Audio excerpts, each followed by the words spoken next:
see that there is hidden information from us that are vital. And we're going to take two topics to go a bit deeper, understanding a bit more about how that information hidden from us is affecting us. Within 100 years, we made technologies that makes our life easier. Not all, and that's the problem, for not all the people. It's a big eye-opener. It shows you that we are destroying our very own planet. And the information that has been circulating right now is, you know, if you switch and you have an electric car, then you're not polluting. The batteries on which those cars are running are made of lithium. The disposal of lithium until today, it's not eco-friendly. As you say, the consumerist society, it's all about greed and power. Even though there's new technologies, you don't want to look into that direction. You don't want to invest in it and better the lives of your citizens. You rather have them paying for your lack of knowledge on certain aspects or your greed to control.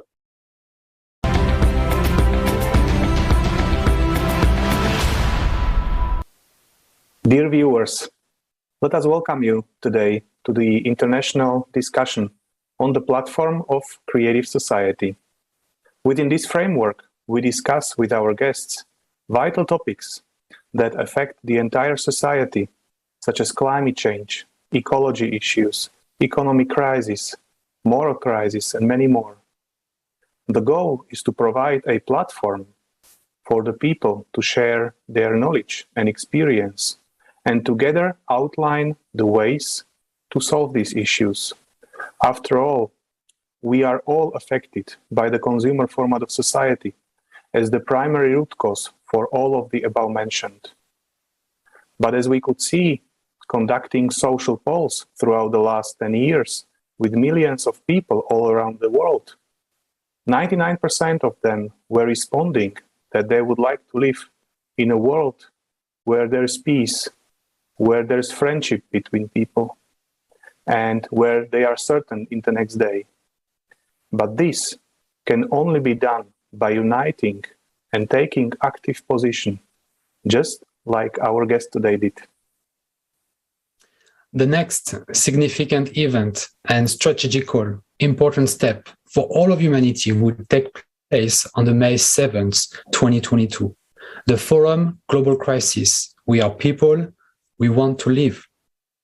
It would be translated into 100 languages. We, the people of 180 countries, will go even deeper into the facts and the truth that is hidden from us. Because we understand that silence and inaction is no longer an option. For when we remain silent, we are supporting the horror of the consumerism format of society. So don't be indifferent. Tell everybody about this forum. Together, in large-scale unification, we can only survive, but thrive as a civilization, and it's possible only if we build a creative society. Modern collaborationism, who is playing on the side of the common enemy of humanity? The real cause of global climate change. Who and why is hidden the truth from people? Climate disasters through the eyes of eyewitnesses. Refugee, why is it affecting everybody? Escalating social violence and slavery and human trafficking. And most importantly, solution will be discussed at the forum. So if you want to be an important partner of this vital forum, please write to info@creativesociety.com. And with us today, we've got our dear guests, so I would like to introduce them. We've got Alejandro Fernandez Mérino from Mexico, industrial engineer, MBA, PhD in strategic planning, and research professor. Welcome, Alejandro. Hello, everyone. We also have Eva Munsami, founder and CEO of TSEDI Hope Foundation from South Africa. Welcome, Eva. And we also have Radovan Dobrovolsky, mechanical engineer in automotive industry. from Vienna. Welcome. Hello. Great. Welcome, everybody. So there is a main topic for this roundtable today. We mentioned it in the conference that happened, the conference that come, where we can see that there is hidden information from us that are vital. And we're going to take two topics to go a bit deeper, understanding a bit more about how that information hidden from us is affecting us. But before that, another topic that we mentioned about what can be discussed in the next conference is climate disaster through the eyes of eyewitnesses. And I just wanted to take the time having Eva with us today to ask her a little bit more about the situation that occurred not that long ago in South Africa, and tell us a little bit more from her own eyes what it is, what were the consequences, and how she can maybe see the situation moving forward. Eva, can you tell us a little bit more about the situation?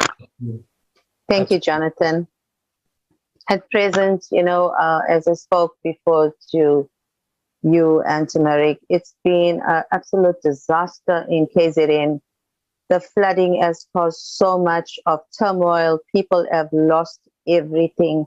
I guess flooding in any part of the world, people go to the same kind of feelings of anger and remorse. But, as I said before, I guess if there was plans in place and people were told what to do, people were made alert as to what is going on and what do you do if you're faced in a certain situation, what is your evacuation plans, what do you do, where do you go? People were absolutely lost. KZN has lost 400 lives the last time I looked into our headline news. And I feel this could have been avoided. Yes, when the rains came 5 days in a row, we were given the warning, be careful of flooding, just take care, don't go to certain areas. Those warnings came in too late. There were people that were stranded at work. There were businesses that were flooded. Businesses lost everything. We look at these big, huge tankers that sit on ships, that go onto these vast oceans.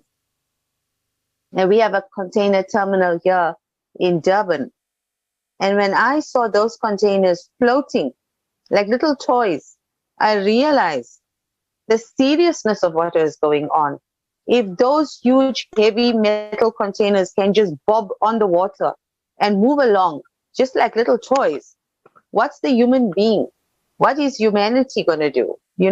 And people losing their homes, their vehicles are just like floating away. People lost their lives. And I feel like we've been through this before, and our government should have been prepared. They should have put plans in place. They should have given a warning, for people, give them an alert and let them know what's happening. The situation here is terrible at the moment. People are living on riverbanks. Their entire homes were washed away. People lost their lives. People were buried by a mudslide. Up till this very day, they are still searching for missing people. So this is a sadness that we go through. We are facing on a daily basis. As a foundation, we go and see and try and help in whichever way we can, providing food, providing water, providing clothing, mattresses, shoes.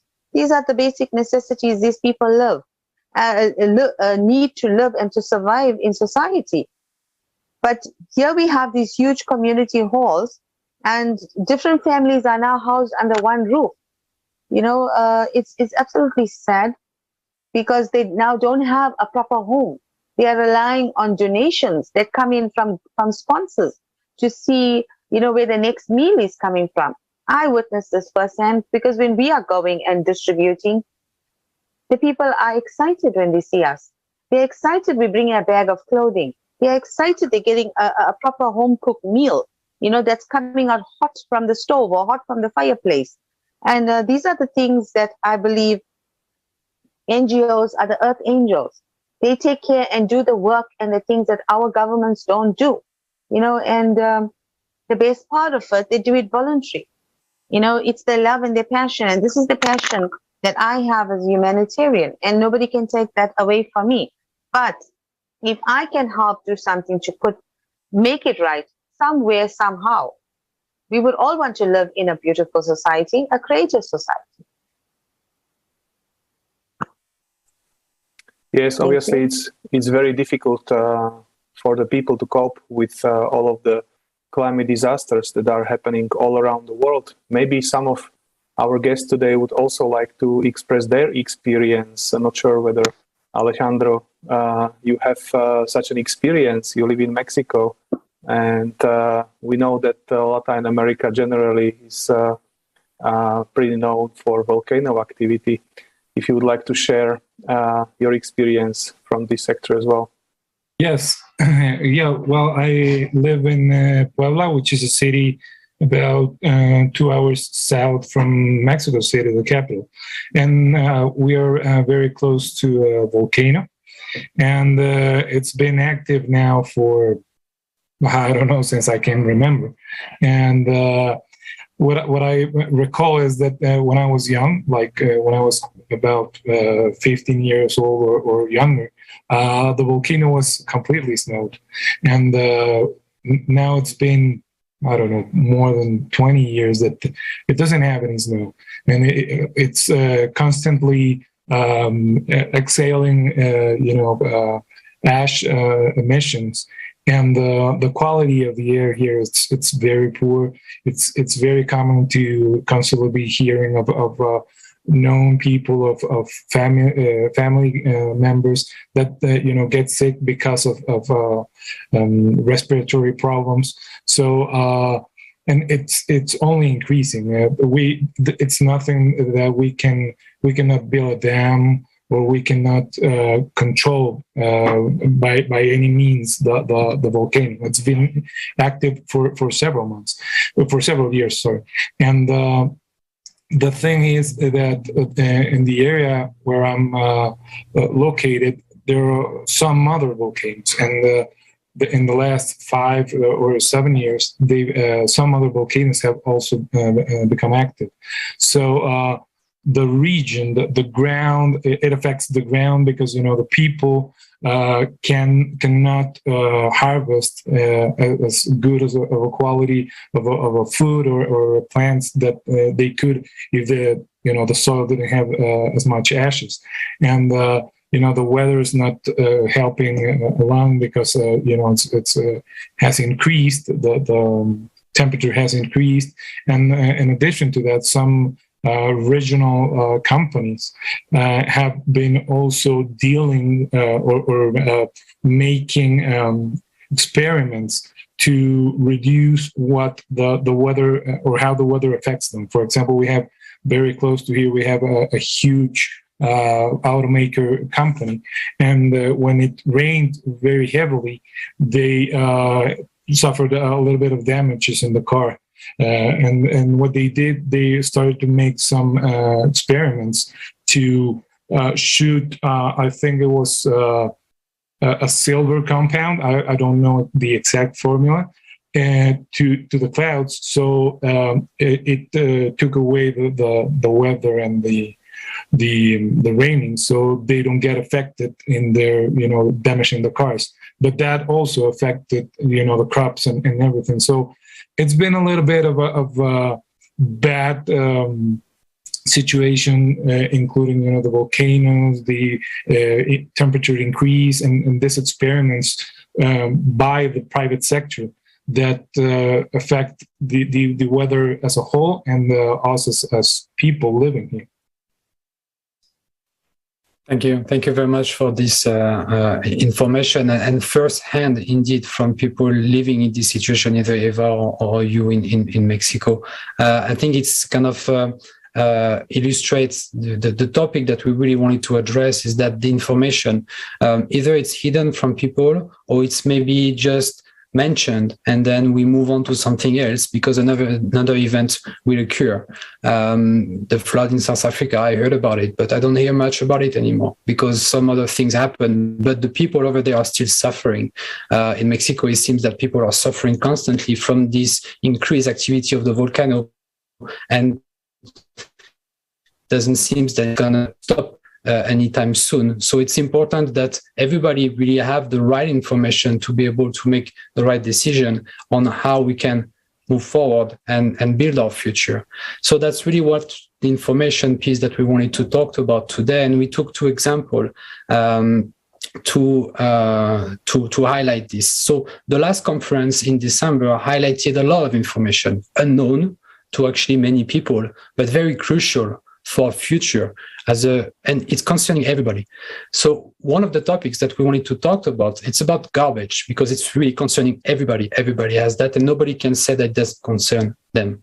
And how our modern society and advanced society is currently actually managing the ever-increasing amount of trash that it generates. So you'll see that the information presented in the following video might shock you, and we will discuss a little bit more in details.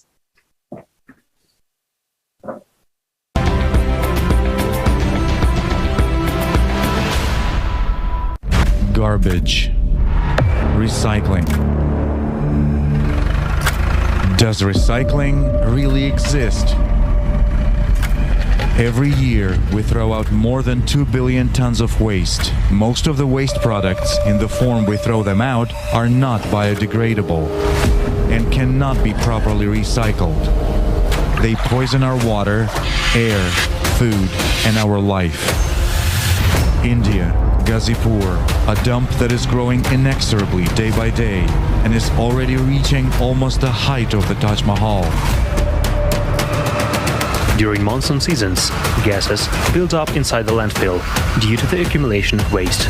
These gases are then released into the air. Mosquitoes breed in accumulated waste and then bite people in the colony, leaving them with diseases like dengue, malaria, and typhoid. Jakarta, the bank of the Citarum River. There are more than 200 textile factories that produce cheap clothes for the whole world.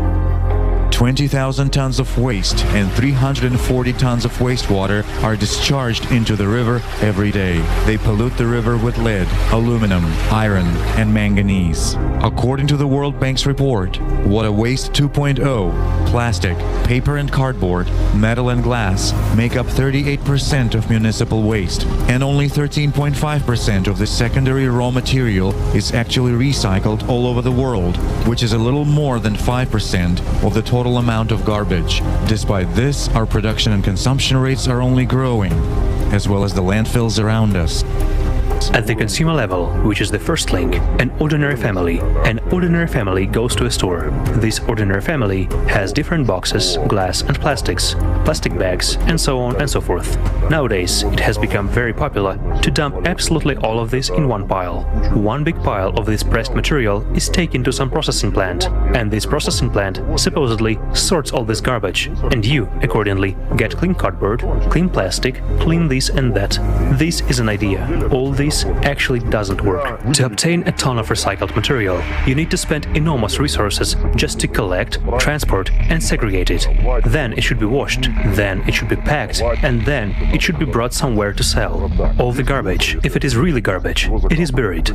No one recycles this garbage. They brag to each other saying that we are absolutely green, that is, we have 100% recycling, we don't have any garbage, and so on and so forth. Usually, they hire a company that takes the garbage out, hire some other additional company that counts the garbage, sorts this garbage out, writes down a percentage rate, and then seemingly sends this data in a report.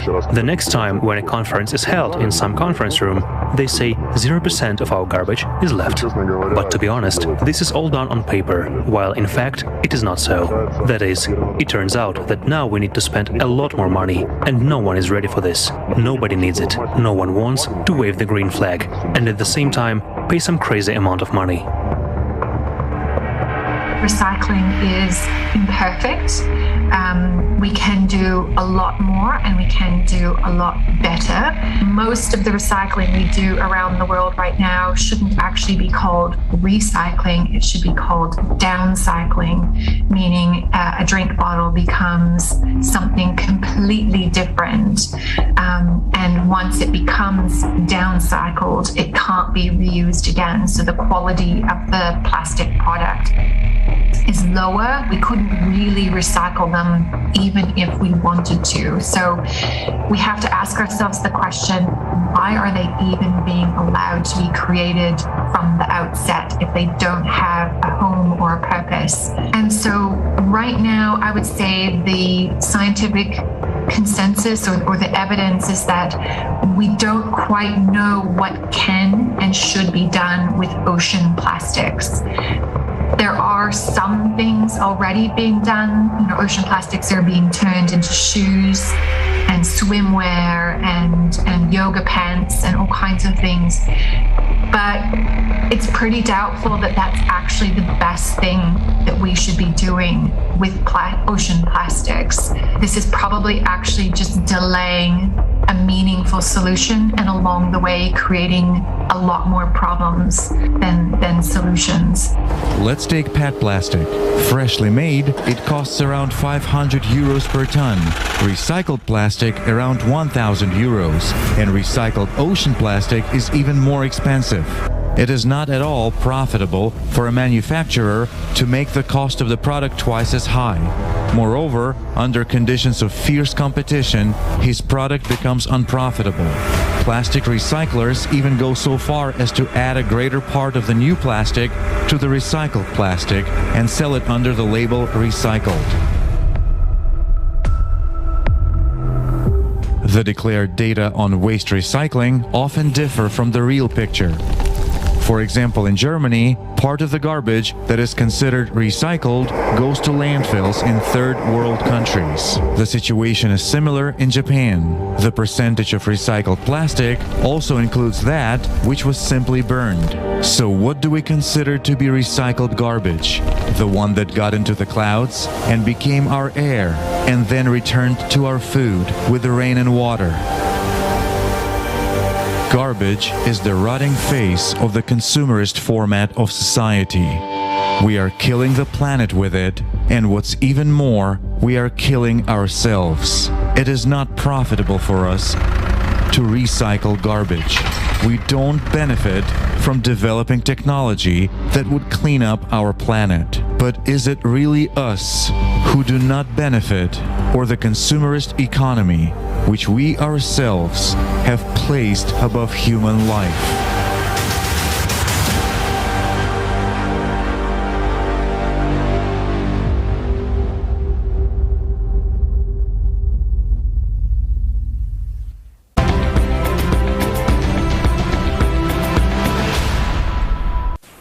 Yes, as we could see, this is the harsh fact of today's consumer format of society.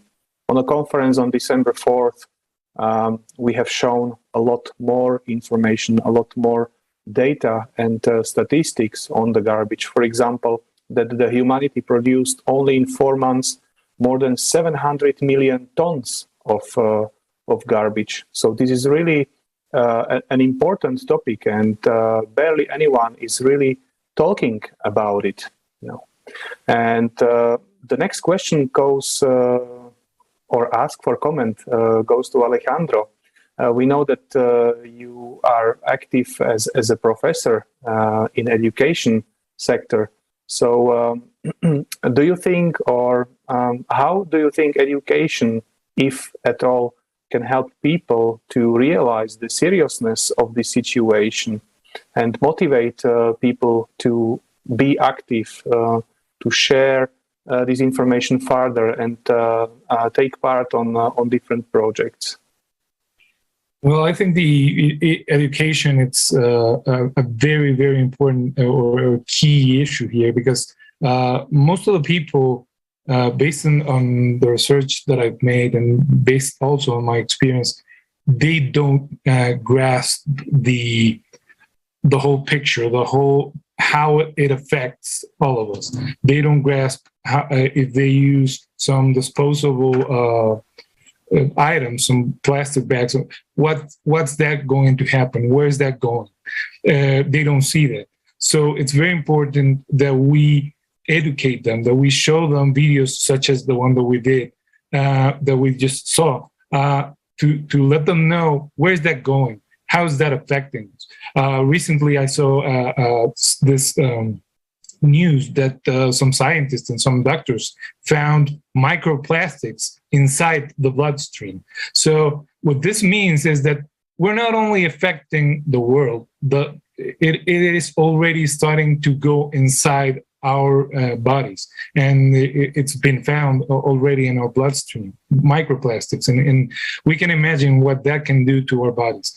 So it's very important that we go and we turn to the younger generations, that we show them what's the consequences of having a wrong consumerism focused mindset, to not try to show them that they have to avoid at all costs trying to buy more stuff, to try to reduce, reuse, recycle. But it's very important that they also know what we've just seen right now, that it's not working as they say it worked.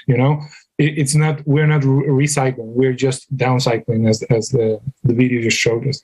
So it's very important to create that consciousness on them, so they get a more active participation in that. Because right now, if you go to a party, or a familiar party, the kids still ask for balloons. And here in Mexico, for example, we have a tradition which is a piñata, which is a box with a lot of paper and candies, and they still ask for that.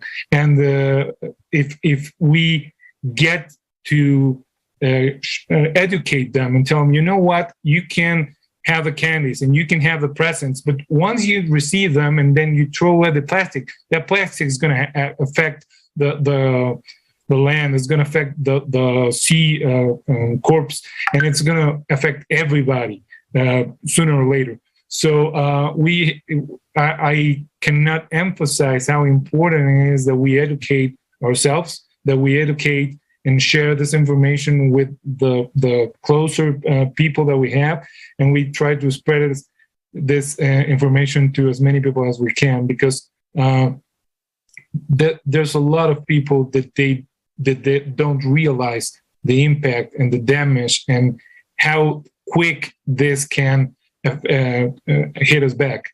There are many people that through some polls that I've been see through my research, that they still think as global warming and climate change as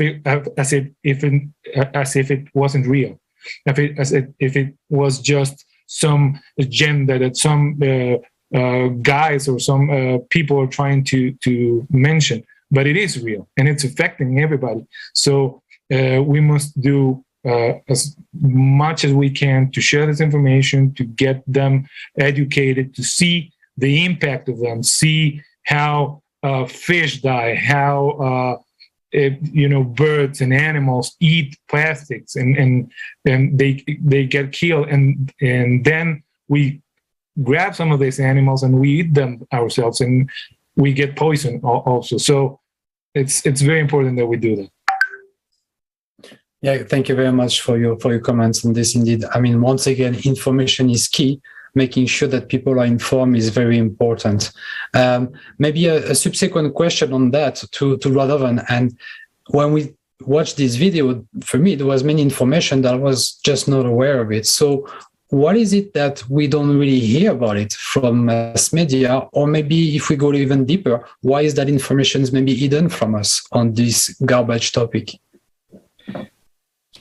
Well, what I think, I'm sure about that, is that actually what the scientists already say, that it's only downcycling, it's not recycling.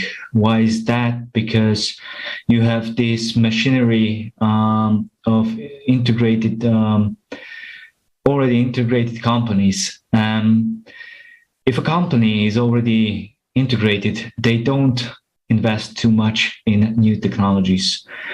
Why is that? Because new technology, those investments, they are long lasting. It means you don't have refunding of those investments. And nowadays, the consumer society is so aimed that you have to have profit in a day. Yesterday, it was too late to have profit. So that's why that's already, or I would say it's the mentality of big companies where these ways of searching, or this searching for new ways, is not adopted, not accepted. That's why they are called slowly developing. And it really, as we now see in consumer society, it has to be from a government set a regulation, then does something. That's why in consumer society, for example, we have this technology that is really recycling. It was invented, or it was made in Czech Republic with a private company and Brno Technical University. They are really recycling. They have already installed 5 of these machines in the world, mostly in Africa. But they are desperate for investments. One such installment cost about 90 million Czech crowns, actually. And that's, if you see, that's not too much. And it uses a membrane which separates it. It makes the plastic, or actually every kind of garbage, almost every garbage, it makes to gas, and the gas goes through a membrane which counts then the carbon molecules. And on behalf of that, then a new raw material is made as oil, which you can reuse it everywhere else, in chemistry, in producing new plastic bottles, and so on. So now you have this infinite reusage of plastic bottles, and this technology is already approved by enormous international societies like TÜV or ISO and so on, International Standardization Organization. They are all the certificates. They were also in Forbes presented, but they are desperate for investment. And nowadays they are actually making everybody to invest there. So anybody can invest, because nobody wants that. Governments don't actually, either they don't know, as Alejandro already said, because nobody knows, there's no spreading information, nobody is aware, and that's why the technology is not adopted worldwide. Yes, So Thank you. Yes, there are a lot of technologies that have not been adopted, despite they exist, and this is just because it's not profitable for someone. On the conference on December 4th, we, for example, realized about how mafia in Italy is dealing with the garbage. And there was an interview, and this guy said that dealing with garbage is even more profitable than dealing with drugs, and less dangerous for them. So these are the absurdities of the consumer format of society. And seemingly, as Alejandro was saying, that generally the entire picture is missing. What happens then in all of this chain with the garbage? Follow whether it is done the way. What happens with the garbage as it's taken out from their homes? So the complexity is really missing. And having you here, Radovan, I know you live in Austria. Do you think that there is this complexity awareness of the people in this topic? They're trying enormous, but you can see also the difference between land villages. They are separating. They are very aware of that. They are separating. So they are doing their thing. But if you go to a big company in Austria, in Vienna, you don't see the separation of the material in offices, for example, which I was very impressed, because I thought here in Austria, they're all aware of that. But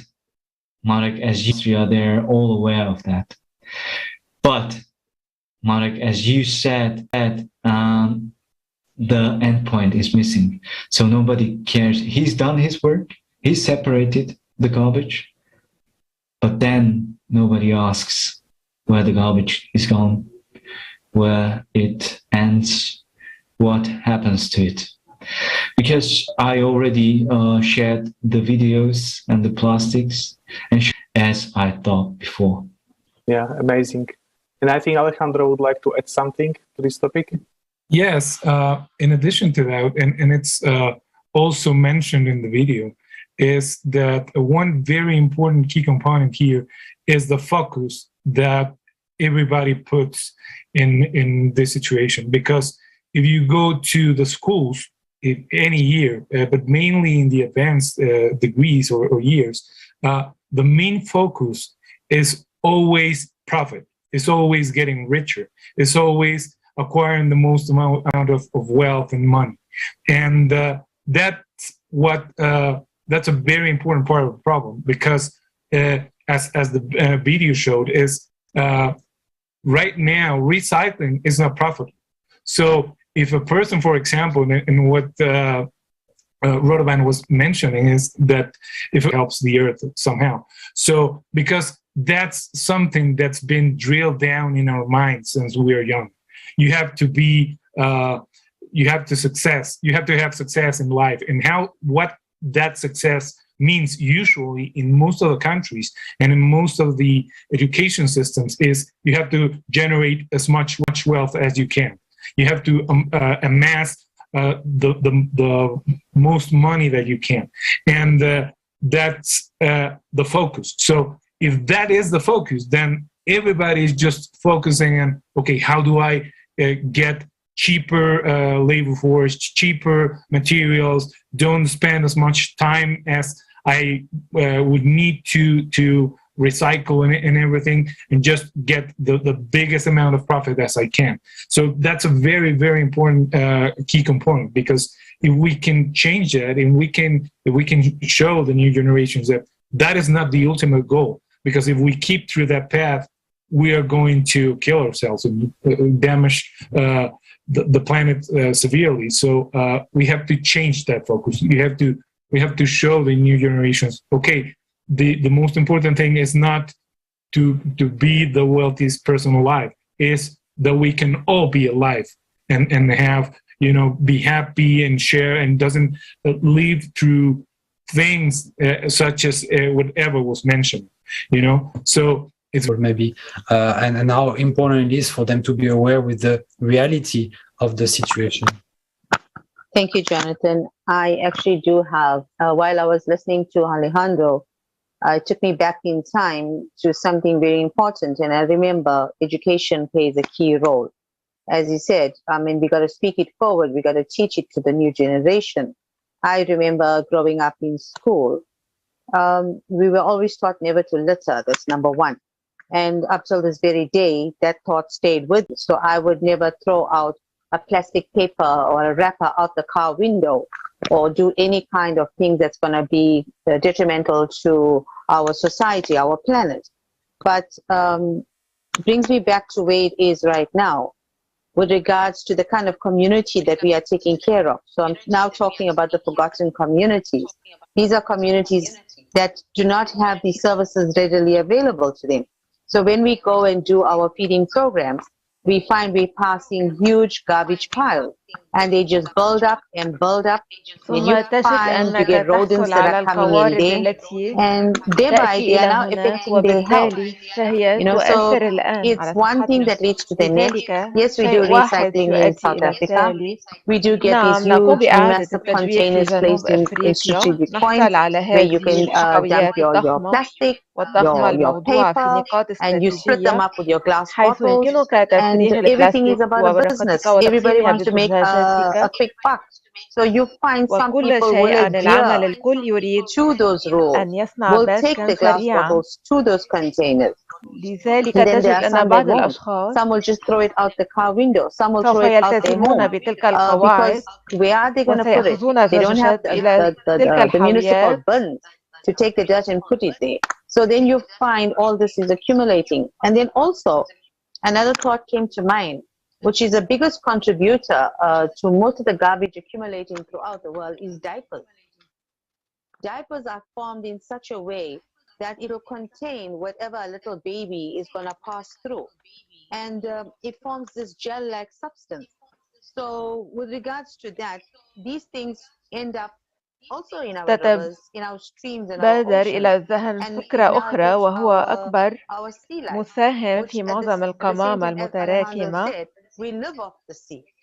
في And جميع whatever we أنحاء are taking العالم from there, هو حفاضات. whatever goes into the sea, into the fish, and we are eating it, is going to affect our health. So there's a lot of things. I think it starts with the education part. ويشكل هذه المادة الشبيهة بالهلام. لذلك فيما يتعلق بذلك فإن هذه الأشياء تنتهي أيضا في أنهارنا في تياراتنا ومحيطاتنا، ويؤثر الآن على حياتنا البحرية التي في نفس الوقت كما قال أليخاندرو نحن نعيش خارج البحر، وأي شيء نأكله من هناك كل ما يذهب إلى الأسماك ونحن نأكلها، وهذا سيؤثر على صحتنا. لذلك هناك الكثير من الأشياء. أعتقد أنه يبدأ بجزء التعليم. أفكر أكثر أو أقل، أنا أتحدث نيابة عن بلدنا، وأنا أعلم أن نظام التعليم قد تغير كثيرا. هناك الكثير من الأشياء التي اعتادوا القيام عندما كنا نتعلم، مثل قرون لم يعد يفعلونها. إنها لا يعلمون هذه الأشياء الحيوية والأساسية بعد الآن. لذلك أعتقد أن العودة إلى جزء رقم 1. لا تفعل هذا.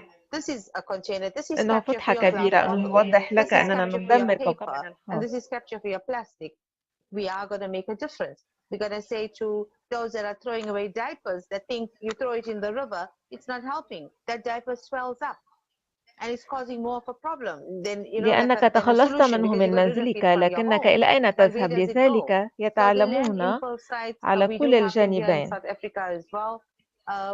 لدينا هنا في جنوب أفريقيا أيضا أشخاص يتجولون في جمع علب القصدير،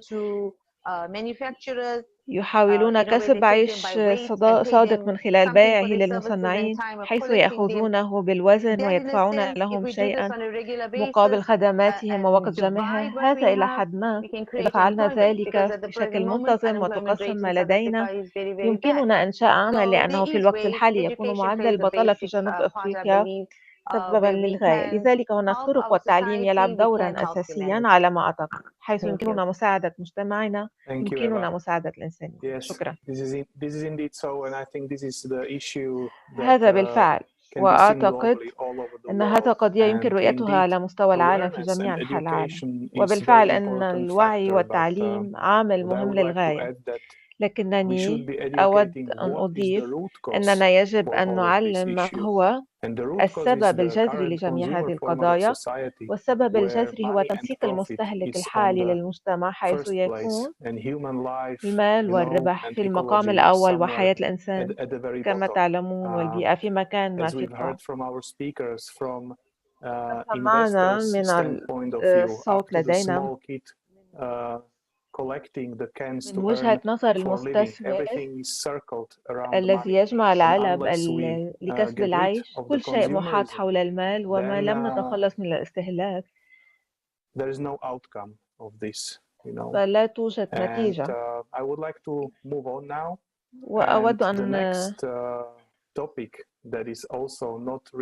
أنتقل إلى الموضوع الآخر الذي هو مثير is the way للاهتمام how we حقا من وجهة generate نظر الربحية، energy, هو and الطريقة in التي particular, I'm نولد بها talking about الطاقة، free energy. So let's وخاصة watch a أنا short أتحدث عن introduction الطاقة video. الحرة. لذلك دعونا نشاهد فيديو مقدمة قصيرة.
So we have seen in both cases either the garbage and here the free energy. Why is no one is really talking about it? لذلك Once رأينا again, في we're كلتا going back to this الحالتين idea of why is this أن information is إما not القمامة widely وهنا الطاقة spread. الحرة. لماذا لا But أحد the answer يتحدث is عنه because حقا؟ in مرة consumer أخرى نعود إلى society هذه الفكرة عن سبب there is عدم hidden انتشار هذه information المعلومات على since نطاق it's not واسع. profitable. ولكن So الجواب هو أنه Ravan, في could you مجتمع tell us المستهلك more هناك about معلومات this kind of خفية paradox? لأنها ليست And مربحة. how do you see هل the يمكن أن situation تخبرنا changing for the المزيد best عن هذا in the النوع من future? المفارقة وكيف ترى الموقف Yes, يتغير الأفضل في thank المستقبل؟ you. This is a نعم، topic شكرا. that I already هذا mentioned موضوع that ذكرته بالفعل. normally companies wouldn't take this عادة ما لا further تأخذ to make الشركات such هذا الأمر production لإنتاج for مثل هذا الإنتاج for لمضادات windmills, for الهواء example, or solar panels. If it على wasn't سبيل المثال، from أو الألواح الشمسية higher إذا لم authorities, يكن من we saw السلطات it العليا. before that لقد رأينا ذلك قبل really the companies didn't want it to أن implement it. الشركات لا ترغب But then there حقا was this في policy تنفيذها. about ولكن بعد ذلك footprint, green كانت footprint, هناك هذه or CO2 السياسة حول footprint. البصمة So it was developed and الخضراء made. أو بصمة But what we ثاني have now is أكسيد الكربون. لذلك a kind تم of تطويره absurdity وتصنيعه loop, وصنعه. which says that if I, for example, ما لدينا the steel الآن هو plants or نوع من حلقة company like العبثية ArcelorMittal والتي تقول has already in إنه على سبيل 2019 المثال said if قال we want to بالفعل adopt a new technology, this will be إن مصنع for الصلب reducing أو شركة CO2. This will مثل be costly. We have to ستكون develop a new هذه لتخفيض technology, ثاني أكسيد الكربون، and سيكون which هذا will مكلفا. separate then the iron oxide and إذا أردنا reduce the تبني تقنية CO2 جديدة فستكون هذه output, لتخفيض ثاني أكسيد الكربون، and سيكون it will هذا make مكلفا. the يتعين steel علينا تطوير 20 تقنية to جديدة 30% والتي ستفصل expensive, ثم more أكسيد expensive. الحديد وتقليل ناتج ثاني And أكسيد الكربون، windmills are وسيجعل made فولاذ من mostly 20 إلى from 30%. steel and concrete. So we have this new green technology, ويصنع طواحين which الهواء is في الغالب من also الصلب not والخرسانة. reliable. لذلك لدينا So هذه we have التكنولوجيا now الخضراء الجديدة really التي لا interesting يمكن loop, الاعتماد عليها which أيضا. for لذلك that to be لدينا more الآن green, حلقة we مثيرة have to adopt للاهتمام technology حقا، which will والتي make the لتكون أكثر energy خضراء focus or يتعين the علينا energy تبني output تقنية تجعل or تركيز the green الطاقة أو ناتج energy الطاقة أو الطاقة to الخضراء build up more expensive, and everything will be للتراكم expensive. أكثر تكلفة، Who وسيكون will pay كل that شيء as companies are, as we already heard, مكلفا. من سيدفع ذلك؟ بما أن الشركات كما سمعنا بالفعل تركز على الربح السريع، ترتفع بالفعل للأشخاص العاديين. السيارات الكهربائية لا يزال الهيكل الصلب مصنوعا من الصلب، الجسم كله من الألمنيوم والذي لا يتأثر مثل الصلب، لكن جميع الهيكل من السيارات الكهربائية من الصلب ويستخدمون نفس الطاقة غير الموثوقة. لذلك هذا أمر مثير للاهتمام للغاية، وعندما نذهب إلى أبعد من ذلك حيث تكون الاستثمارات مفقودة هو إعادة تدوير تلك الطواحين، تلك الألواح الشمسية التي لم يتم تنفيذ هذه التكنولوجيا حقا، ولم يكن هناك استثمار على الإطلاق في هذا المجال لكي ينتهي بهم المطاف في دافن النفايات. يمكنك أن تتخيل تلك الطواحين المتشققة التي تم تصدعها بالرياح، شيء مضحك. كما ينتهي بهم المطاف في مكان ما في مدافن النفايات أو في مكان ما وضعه، لا أعرف، إما إعادة استخدامه أو عدم إعادة استخدامه، فقط سوف يقفون هنا. وعلى الرغم أن لدينا تقنيات أظهرت على سبيل المثال التقنيات الآمنة من جنوب أفريقيا إنها تستخدم في الوجودات راديو عالية لإبعاد الطاقة، وقد ثبت هذا بالفعل. تم توثيق هذا بالفعل على سبيل المثال من قبل فوستر كامبل في فيلمه. ذهبوا حقا حتى الآن لدرجة أنهم اعتمدوا هذه التكنولوجيا في سيارة جديدة. إنهم يصنعون بالفعل الطائرات بدون طيار، يعني طائرات بدون طيار التي يمكن أن تطير 10,000 ميل. لدينا بعد ذلك الشركة الألمانية والروسية كما تم اختراعها أو تبنيها، لأن جميع التقنيات مثل المولدات المغناطيسية أو هذه المولدات عالية التردد أو هذه الطاقة الحركية، هذه التقنيات موجودة دائما. كان لابد من التركيز على ذلك لجعله يعمل. لا تنسي كل شيء هنا على الأرض، عليك فقط أن تجعل التركيز أو التركيز أكثر، تحصل على بعض الاستثمار لحل ذلك. فيمكن بالفعل إنشاء محطة للطاقة الحركية، يمكنها بالفعل توليد ميجاوات 1 إلى 5 ميجاوات مثل المولد المحدد GPM التي يمكن صنعها. يمكن بناؤه في القرية الأمامية ويمكن تشغيل 300 منزل به. لذلك لكن كما تحدثنا بالفعل أيضا شركات الطاقة الكبيرة الكبرى لا يريدون أن تفقد فعليا حصتها من السوق في شكل مستهلك للمجتمع. لذلك اليوم الطاقة مركزية، لدينا الكثير من الأسلاك الفولاذية أو الحديد، والتي عندما تأتي الرياح أو الفيضان ينهار والمنازل بدون طاقة. جميع المنازل، جميع المناطق، فقط لمجرد أن توزيع الطاقة مركزية مع هذا النوع من التكنولوجيا يمكنك بالفعل تقسيم محطات الطاقة. لذلك إذا سقط أحدهم 200 متر كآخر. اليوم تنسيق المستهلك للمجتمع، نحن حقا نكسر ذراع هذا النوع من التكنولوجيا. لا نريد تكييف هذا النوع من التكنولوجيا لأن هذا هو فقدان القوة. نعم، أعتقد هو فقدان القوة أليخاندرو. أي شيء تصنيفه من جانبك؟ هل ترغب في الذهاب أولا؟ شكرا لك أليخاندرو. أنا أتفق مع المتحدث السابق ما قلته. نحن في الوقت الحالي نواجه نقص القوة.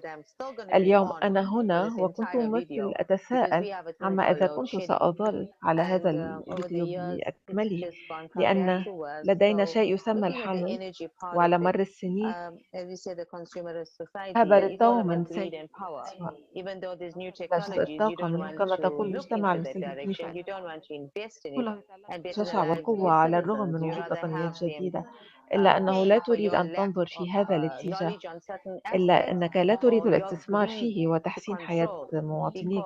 تفضل أن يدفعهم مقابل افتقارك إلى المعرفة على جوانب معينة أو جشعك للتحكم. إنه مع الفيضانات لدينا الآن نقص في المياه لأن البنية التحتية قد تضررت، لذلك نحصل على تخفيضات المياه. الآن لدينا أيضا تخفيضات في الطاقة والتي تستمر بشكل منتظم. إنه يؤثر على حياتنا العملية، إنه يؤثر على أشياء مثل الاستماع عبر الإنترنت، فهو يؤثر على نوعية الحياة والشركات، ويتأثر الجميع في ذلك الوقت، والطاقة تنفجر فقط عندما تكون أمي في المنزل من العمل لا يمكنها الذهاب إلى موقد وتطبخ. هناك بعض الذين يمكنهم تحمل تكاليف المولدات بحيث يمكن للحياة أن تستمر كالمعتاد. لسوء الحظ ليس الجميع. أنا أوافق أن هذه مشكلة رئيسية أخرى لدينا في جميع أنحاء العالم، إنه يحدث في بلدي. لذلك عندما تتحدث مع شخص مع الحمل قل ما هذا، لماذا مثل هذا؟ إذا نعم، أعتقد أنه إذا استطعت اذهب واسأل سلطاتنا، لأن الجميع يدركون جيدا أنهم يوفرون للبلدان المجاورة التي ليس لديها مشكلة، لديهم الكهرباء وهم يعيشون بشكل جيد. يعانون. ذهبت على وسائل التواصل الاجتماعي فستجد أشخاصا يصرخون ويهتمون بالكهرباء وتخفيض الطاقة، فإنهم غاضبون من قطع الماء. هذه هي الأشياء الأساسية التي نحتاجها للبقاء على قيد الحياة. في الواقع والآن كانت هناك صورة مضحكة تتبادر إلى ذهني. كان هناك هذا الرجل بجوار السيارة الكهربائية التي تم توصيلها وتم تجميد كل شيء، وكان يقوم مكالمة ويسأل حسنا ماذا بعد. ذلك نرى أنه مع الكارثة المتخرجين نحتاج إلى الحصول على مصادر موثوقة للسلطة، ويبدو أن هذا ليس الاتجاه في شكل المستهلك الحالي للمجتمع.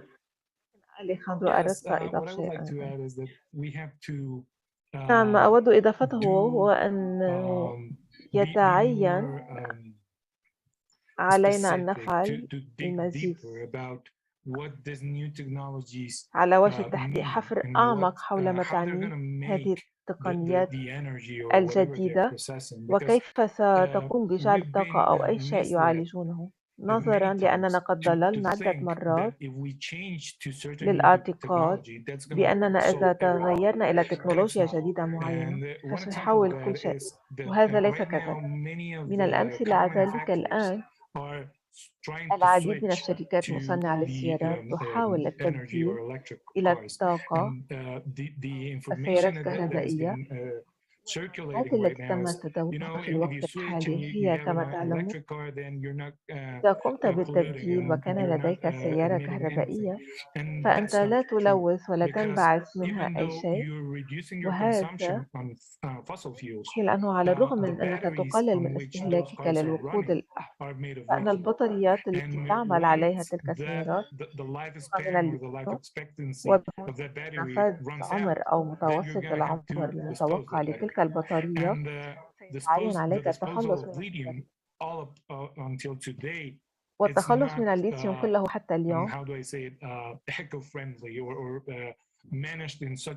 ليس صديقا للبيئة أو تدار بطريقة لا تؤثر على البيئة، ولكن مرة واحدة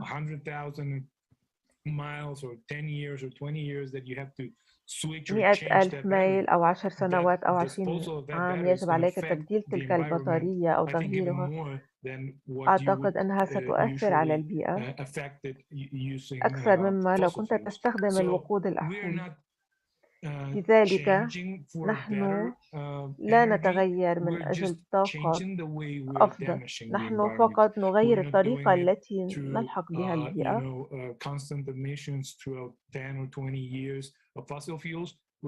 نحن لا نفعل ذلك من خلال الانبعاثات المستمرة على مدار 10 أو 20 عاما من الوقود الأحفوري. سنفعل ذلك بعد 10 سنوات أو بعد 15 عاما من التخلص من البطارية.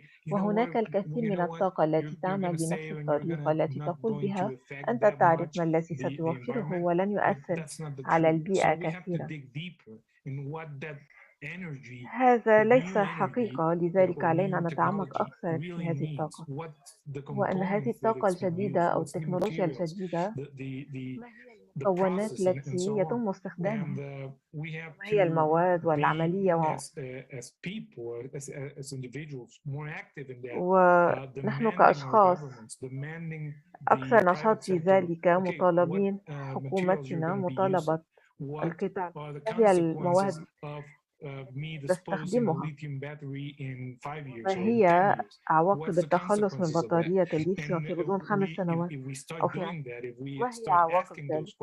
وإذا بدأنا في القيام بذلك، وإذا بدأنا في طرح هذه الأسئلة، فسوف نحصل على المزيد من الإجابات، أو على الأقل سنقوم بإنشاء القطاع الخاص أو المؤسسات أو الأشخاص يصبحون أكثر ثراء من جميع هذه الشركات للحصول على العمل أكثر صعوبة قليلا، حلول جديدة ومختلفة تعالج المشكلات التي نواجهها. أعتقد أنه من المهم للغاية أن نحفل بشكل أعمق ونحلل. نحن نطرح المزيد من الأسئلة وأن نظهر للأجيال الشابة أن هناك قول حول الذهاب مع الكائن الجديد اللامع. ليس علينا أن نأخذ الكائن اللامع الآن في السيارات الكهربائية، أن نسأل حقا ما وراء ذلك، ما هي العملية وراء ذلك، وإذا قمنا بهذا التحليل وخرج من أنه أفضل وأنه أنظف فإننا نتقدم. ولكن إذا الأمر مثل علينا أن نطلب تقنية أفضل والهروب أو تجنب استخدام تلك التكنولوجيا التي لن تساعدنا. نحن بحاجة إلى الفهم ونحن بحاجة إلى إنشاء هذا الطرف. في الآونة الأخيرة رأيت بالفعل عن عمل أطفال، وكيف أعتقد أن الأطفال في أفريقيا وأعتقد في الكونغو يحفرون للكوبالت كجزء من البطاريات التي تبيعها هذه الشركة الصينية لمصنعي السيارات، حتى بما في ذلك فولكس.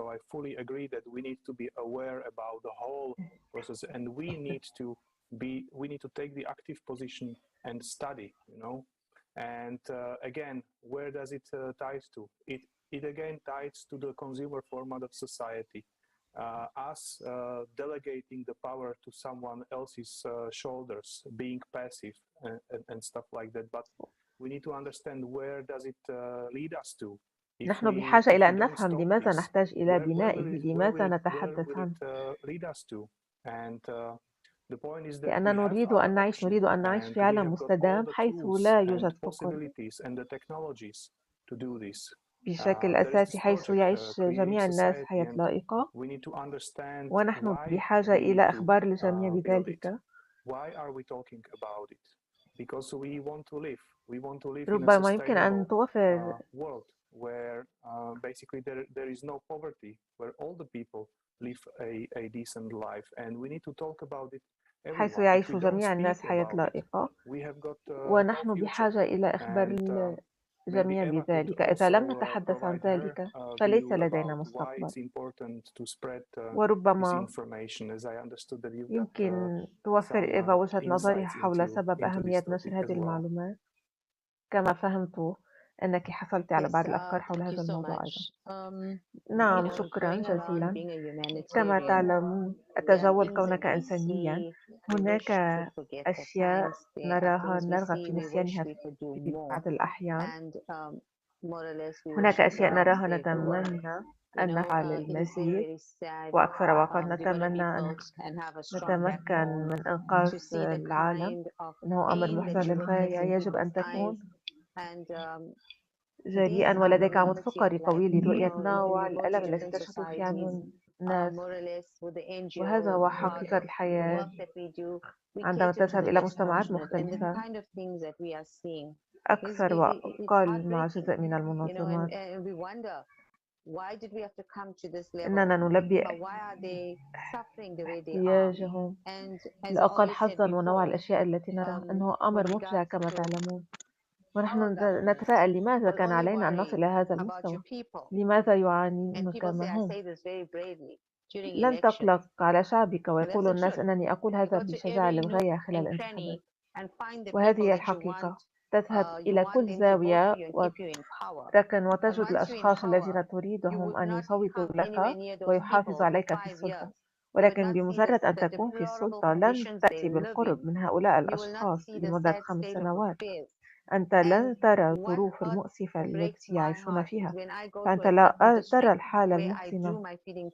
وما يؤلمني أو يكسر قلبي عندما أذهب إلى منطقة معينة حيث أقوم بمشاريع التغذية الخاصة بي، وأجد أطفالا لا يتجاوز عمرهم 3 سنوات والأطفال الصغار والمراهقين يأتون بأطباق صغيرة وهم يقفون هناك يديان مطويان وينظر إلينا لتزويدهم بتلك الوجبة لهذا اليوم. يجعلك تفكر كيف يمكن أن يستمر هذا في عام 2022. نحن في القرن 21. لماذا لا يزال كل هذا يحدث؟ ما الذي يتم فعله؟ هل الأثرياء يزدادون أكثر ثراء والفقراء يزدادون فقراء؟ لماذا ينسى الناس؟ لماذا لا يتم منح الناس فرصة متساوية في الحياة؟ لماذا لم يتم ذكر الأبطال المجهولين؟ لماذا الأشخاص الذين لديهم كل شيء أكثر أو أقل كما تقول ولدت بملعقة فضية في فمك؟ أنت الشخص الذي تحصل دائما على التقدير، أنت تحصل على جوائز وأشياء، نحتفل بك ونحن سعداء بالنسبة لك. دعونا نلقي نظرة على من يعيشون في أماكن في مجتمعنا التي تواجه تحديات، لأنني أعتقد أننا جميعا ولدنا في التحدي، وهؤلاء هم الأشخاص الذين ليس لديهم إيمان في أنفسهم. إنهم ينظرون إلينا للمجيء. وربما على سبيل المثال أنت شخص يغني يقول واو هذا الشخص لديه صوت رائع. كما تعلمون يمكن أن يكونوا شخصا لكنهم لا يملكون هذا الإيمان والأمل بسبب مكانهم ومن أين يكبرون ومن أين يأتون. أقول دائما عندما أسمع عن المجتمع الإبداعي أشعر أن كل واحد منا سيعيش حياة أفضل وسيتم منح كل واحد فرصة متساوية للبقاء على قيد الحياة. شكرا، هذا مهم جدا. نحن نتحدث عن المجتمع الإبداعي حيث لن نلاحق بعد الآن القوة إلى عدد قليل منا، لكننا جميعا الناس سنكون مجتمعنا ذكيا، وسوف نتأكد من أن كل شخص لديه حياة لائقة. ربما أود أيضا أن أسأل رادوفان كيف تشرح فوائد المجتمع الإبداعي من وجهة نظرك، ربما على وجه الخصوص للحصول على أمثلة. وجهة نظري فإن وجهة نظري للمجتمع الإبداعي هي في الواقع أولا وقبل كل شيء كما قلت بالفعل يجب أن لا يركز الناس على الاحتياجات الأساسية. كيف يمكن للمجتمع، كيف يمكن للعلم الإنساني أن تزدهر أو أن يكون شيئا عندما تضطر إلى القتال كل يوم بشأن الاحتياجات الأساسية للإنسان؟ هذا غير ممكن. لذلك من وجهة نظري دعنا نذهب أعلى قليلا. لديك التنسيق الآخر من وجهة النظر الغربية. في الواقع لا يعرف الناس أنهم في العبودية، لأنه في كل صباح يتعين عليهم الذهاب إلى العمل أنهم يقومون بعمل غاية كثير للاهتمام بالنسبة لهم، أنهم يذهبون فقط إلى العمل للحصول على أموال من أجل المنزل، المكان الذي ينامون فيه فقط، وربما لقضاء عطلة نهاية الأسبوع ويقضون وقتهم فيه. من وجهة نظري فإن المجتمع الإبداعي هو أن الجميع يجب أن يفعل ما يحبه. لدي الكثير من الحظ الذي يمكنني في الواقع ما أحب القيام به. أنا أقابل الناس، يمكنني التحدث مع الناس، أقوم بإنشاء شيء. أنا في التكنولوجيا، لكنني أعتقد أنني فقط نسبة صغيرة من الإنسانية، ربما واحدة، ولكن يجب أن يكون هذا مسموحا. يمكنك أن تتخيل في الواقع الإمكانات إذا كان لدى كل شخص احتياجاته الأساسية التي تم الوفاء بها، ثم نعم بعد المال للعيش معه، ومن ثم يمكنه فعل ما يحبه. يقول الكثير من علماء الاجتماع أن الإنسانية لن تأخذ ذلك. الناس ليسوا في العمل وما إلى ذلك، لكنهم ليس لديهم أدنى فكرة، لأنهم يرون من الجانب أن الناس كسولين. لا، الناس ليسوا كسالى، لقد سئم الناس من القتال بعضهم البعض من أجل البقاء. هذا كل شيء. إذا منحتهم الفرصة والوسائل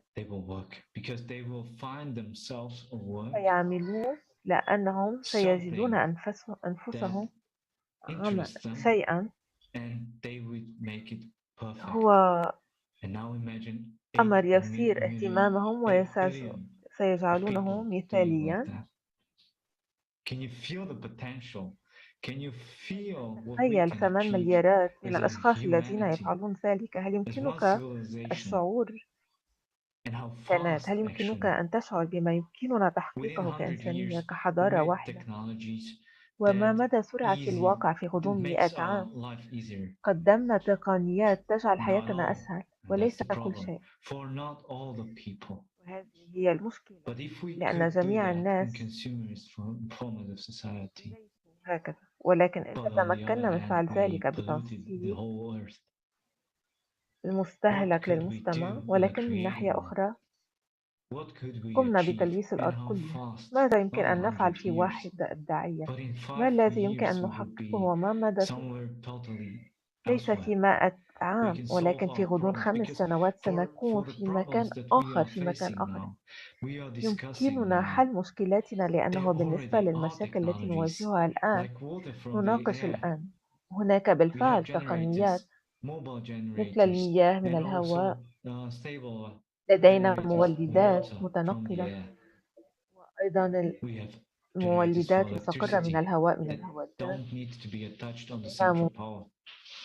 لا تحتاج إلى إخفاقها على الطاقة المركزية. لدينا وسائل لتوفير الطعام للجميع، مثل على سبيل المثال المزارع العمودية. لدينا أيضا الحل للتلوث،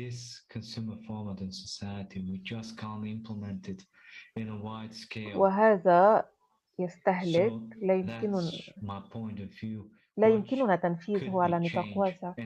هذه هي وجهة نظري التي يمكن أن تكون التغيير، وفي الواقع مدى سرعة تغييرها في المجتمع الإبداعي.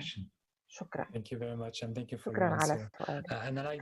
شكرا جزيلا لك وشكرا على إجابتك. ولدي سؤال آخر لك قبل أن تنتهي من بثنا. أعتقد أن هناك سؤال مهم للغاية لقد رفعناها بالفعل.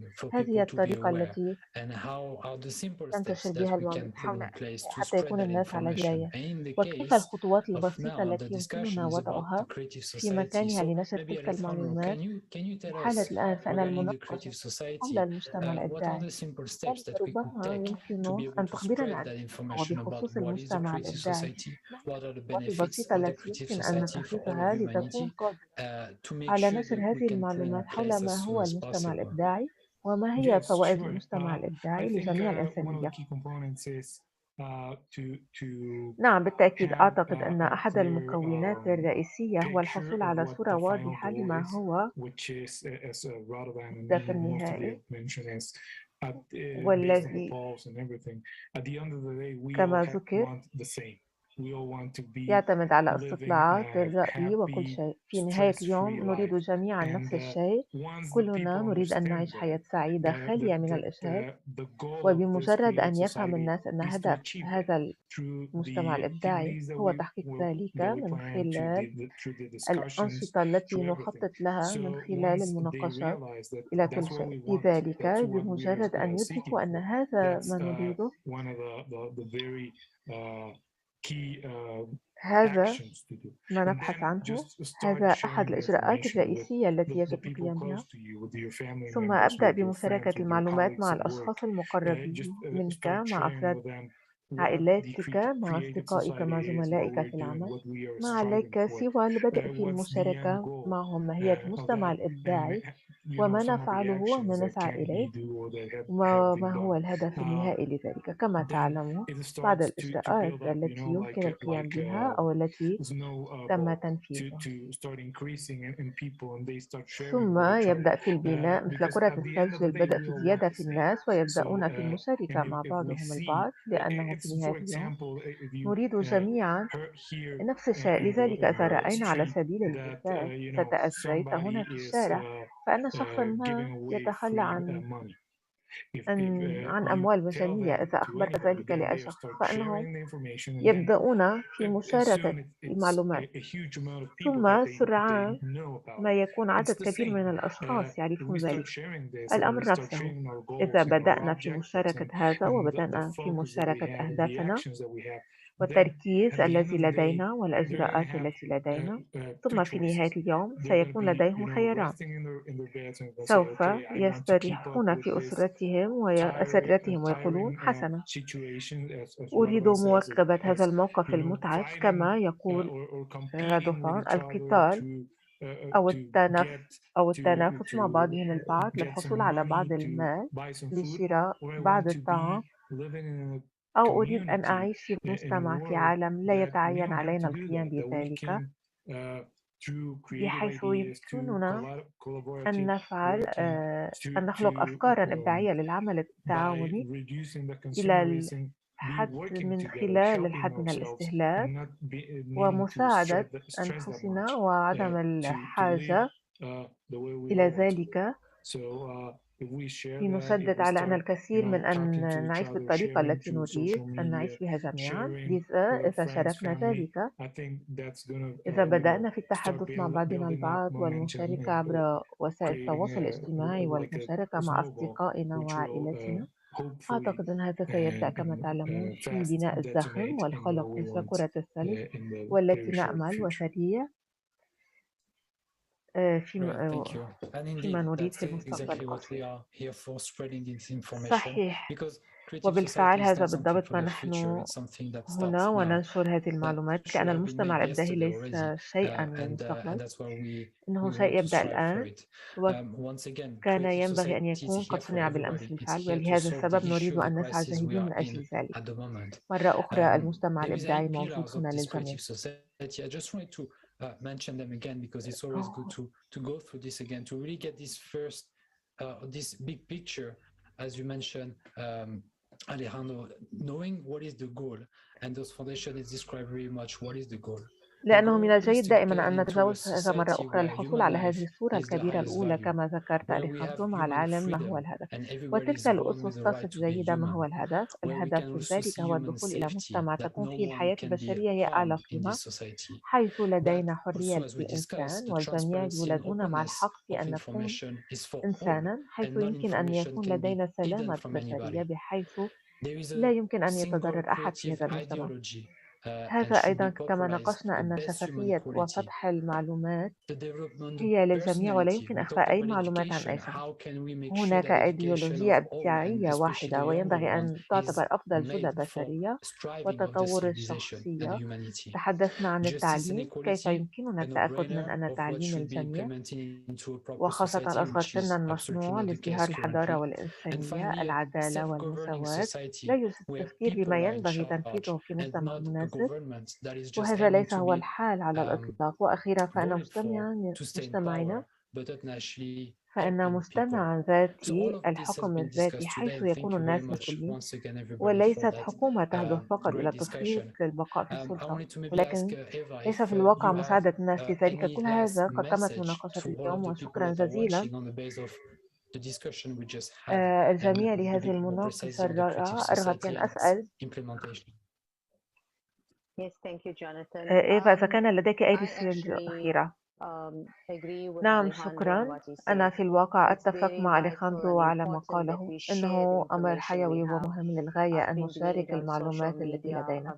لقد كنت أفعل ذلك على وسائل التواصل الاجتماعي، لقد كنت أفعل ذلك مع الأشخاص الذي أعمل معهم. إنه مثل الحلم الذي يستمع إليه الناس، وعندما يسمعون عن ذلك يتساءلون مثل هل يمكن أن يحدث هذا بالفعل؟ هل هي حقيقة؟ إذا كلمة شفهية. نحتاج إلى نشر الأخبار أيضا في العام الماضي كنت أدرس نحو دعوة حقوق الإنسان، وأصبح أيضا مدربا للعنف القائم على الجنس.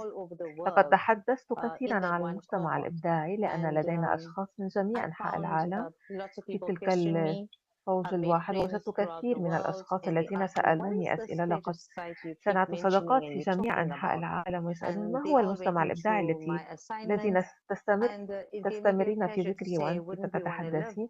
وذهبوا جميعا إلى مهماتي وأعطاني لأقول لا نريد أن نعيش في هذا النوع من المجتمع. وأعتقد أن كلمتي تم نشرها في محاولة لرؤية وتشكيل هذه المجموعة الإنسانية الرائعة التي ستعتني بكل شخص، مما يمنحه فرصة متساوية في المجتمع ليرى أنه لم يترك أي شخص وأن كل واحد سيهتم بالآخر. وأعتقد أن هذا ما نريده جميعا. لن نسمع أمة تتدور جوعا، لن نسمع كل العلل الاجتماعية التي تستمر، لأنه في الوقت الحاضر لدينا حكوماتنا، لدينا نظام القضايا لدينا، لكن لماذا يفشلوننا؟ لذلك عندما نفكر في كل شيء تم وضعه في منظوره صحيح، أنك تدرك أنه يفشل في جميع أنحاء العالم. لذلك نحن بحاجة إلى هيكل جديد للدخول في مكانه. نحتاج إلى وضع الإنسانية أولا. نحن بحاجة إلى أن نكون سعداء مرة أخرى. في نهاية اليوم عندما تسأل أي شخص ما يريد، كلنا نريد السلام. لذلك هذا هو المجتمع الإبداعي الذي نريد أن نعيش فيه. نعم، أود أن يأخذ المشاهدون في الاعتبار أي القوى تختبئ تحت الكلمات، لأن الشيء الوحيد الذي يقف بيننا والمجتمع الإبداعي هو مخاوفنا. Take into consideration which power hides beneath the words, because the only thing that stands between us and the creative society are our words. نعم شكرا. ما أود الانتهاء منه هو أنني أعتقد أن المجتمع الإبداعي وما يسعى إليه هو المبادئ والإجراءات هي فكرة جميلة يمكن أن نجعلها حقيقة الآن، وأنه إذا وصلنا المشاركة واستمرينا في العمل فيمكننا أن نكون هذا الجيل لإنهاء جميع المشكلات التي يواجهها الجنس البشري. Thank you. Radovan, Alejandro. Yes, thank you.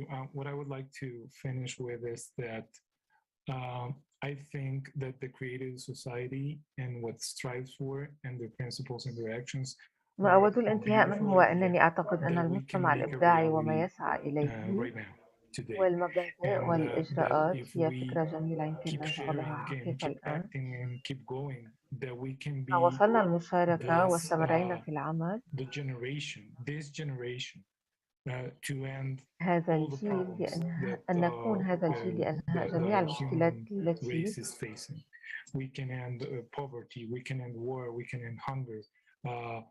جنس البشر. يمكننا إنهاء هذا الفقر، يمكننا إنهاء الحرب، يمكننا إنهاء الجوع. كما تعلمون الفرق بين الجنسين وكل شيء تلوث. يمكننا إنهاء كل ذلك ويمكن أن نكون هذا الجيل، يمكننا أن نكون هؤلاء الأشخاص، ثم يمكننا أن نتحول في بضع سنوات أو في بعض السنوات والعودة إلى الوراء ونقول لقد فعلنا ذلك، لقد أصلحنا الجيل المستقبل لأطفالنا والآن نعيش في العالم. وهذا يعتمد فقط علينا والإجراءات التي نفعلها والتي نأخذها والمسار الذي نتحمله بناء على قراراتنا. يمكننا وسنفعل لأن المجتمع الإبداعي هو مشاريع واقعية تماما مع 3 خطوات واضحة للتنفيذ. يمكنك العثور عليها أيضا على موقع ويب. Dear viewers, if you would like to know more about what we have discussed, how we could effectively clean our planet. إذا كنت ترغب أليخاندرو في معرفة مزيد حول ما ناقشناه، كيف يمكننا تنظيف كوكبنا بشكل فعال وكيف يمكننا تنفيذ الطاقة المجانية في هذه الحالة، يرجى عدم تفويت المنتدى العالمي القادم الذي سيعقد في شهر مايو.